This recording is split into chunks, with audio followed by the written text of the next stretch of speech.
I chose to do my research project on the question, how beneficial is technology in special needs classrooms, especially with autistic children? This is my digital story I've put together to explain the findings in doing this project.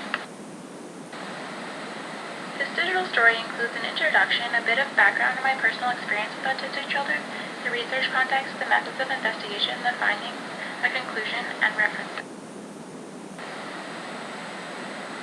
Introduction. I am interested in this area because I have spent time in a classroom with autistic children and have noticed the use of technology, and I'm wondering how beneficial this is for the students. I also think about how it must be changing as technology changes and how they deal with these changes. I also feel that this relates to a regular classroom because there are special needs children in many regular classrooms.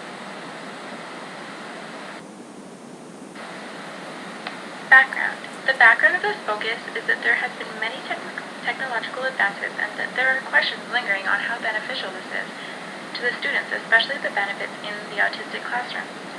There has been a lot of research done on this topic from what I can see in searching for links in my annotated bibliography. It seems that a lot of people have the same type of question that I do about the use of technology in a classroom with autistic children, and even a general elementary classroom, making it obvious that this topic is also related to a general elementary classroom.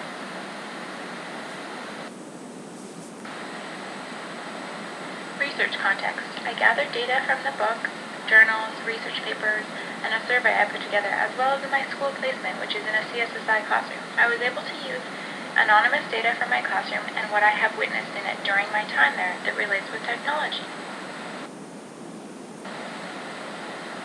Methods of investigation. I used field notes, surveys, and interviews as methods of investigation. I stayed well organized and took as much as I could from the data I had collected. Findings. Most of the participants that took my survey agreed that technology is useful within an autistic classroom.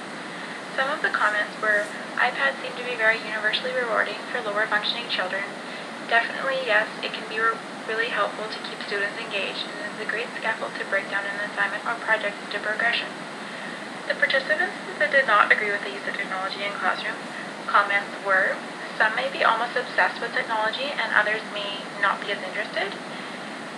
Another was, in my volunteer class, I see the autistic children using computers quite often. However, I am starting to notice that the novelty is wearing off.